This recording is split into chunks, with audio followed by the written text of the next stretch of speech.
In this video, I want to do something a little bit different. Every week, a company reaches out to me trying to demo a product or get my feedback on their software, whatever they might be building. So I thought I'd put the comments I tend to give out, whether in a phone call or in an email, into a Twitter thread. And the thread has been out there, and I actually wanted to share those ideas in a video, as I thought some of them might actually be quite nice to see visually. Imagine for a second that you're a new startup in the analytics space, and you're thinking, how can we succeed in this space? So here's a few ideas that I think will help you with that.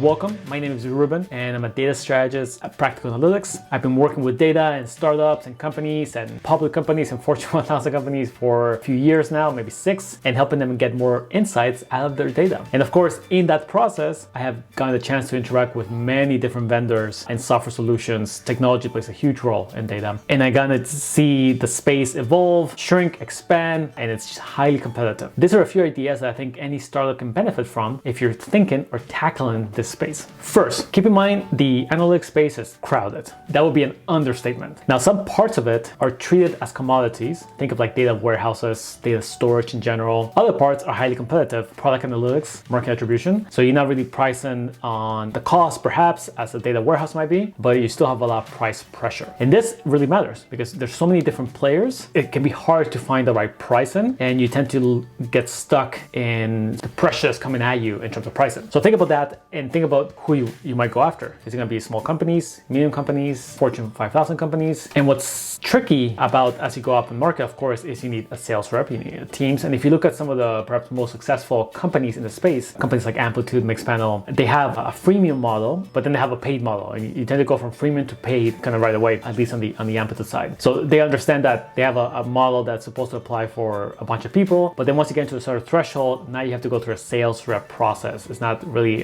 completely self-serve at that level. And that's just a way to deal with the price pressures and make sure that you're able to show the value of your product and not simply succumb to what everyone else is doing. The second thing to note is that there is a high cost of switching. Now, data itself is portable, so you might think you can just take it to place, but tools get ingrained in people and in the way they build reports. They know how to use them, they know how to take them. And in that case, that cost of switching may be a little high at some companies, especially as you get higher and higher. So you need to find something that is either strong enough, unique enough, that's going to be worth the entire switching. Imagine a company that's been using Tableau for 10 years, it's heavily ingrained. That transition is going to be, somewhat painful. Now, if you find something that's even better than Tableau, then hey, it's worthwhile. But keep in mind those high costs of switching. Third idea, when you build something, it has to be powerful enough to really stand out. If you're building a tool that has better funnels, for example, I think you're going to have a really hard chance competing against the Mixpanels and the Amplitudes. They do it really well. The products are battle tested. They're rapidly improving. So you need to have something that's stronger than funnels. Now, if you were to tell me you're going to get away from the idea of funnels and you shouldn't have funnels and we're just going to give you the insight that you need without funnels, okay, now we're getting somewhere. Now you're not just saying this is a better funnel, you're saying funnels are outdated and I'm going to give you something else instead of funnels. And a few examples of companies that did this, Keep Analytics, for example, they did it by saying tracking data sucks, which is true. So we're going to remove the entire need to track data. It's all going to be auto track for you. Segment, of course, did this by saying, hey, it takes a lot of effort to track data, so we're going to leverage all your tracking effort, your code, across hundreds of tools. You do it once and then it applies to all those different options. Charlio, which just got acquired by Atlassian, they said, hey, we know SQL is the most flexible way of running queries and building charts, but we're going to give you this drag and drop SQL so anyone can do it. So those are examples of someone finding something that was powerful enough and tackling a major pain point in how data gets collected, stored. And keep in mind, even in 2021, there's still major pain points to be solved here. Tracking can be really tricky, naming convention, keeping the data intact. The analysis of data is of course still quite time consuming. Maintaining trust in the data, so making sure people know what the numbers are, they trust it. Having too much data, this ironic outcome of the world we live in, but having too much data and being overwhelmed by it. Silos, of course, having different teams that aren't breaking through the silos. And by silos, I don't really mean a technical solution. You might say, hey, just put a data warehouse and centralize it. I mean more the political and psychological challenges of silos. So there's still major challenges to be probably tackle at some point. You just have to find something that's powerful enough and that you can take a good stab at it. Seventh point here, keep in mind general trends. So there's a few things that we're seeing.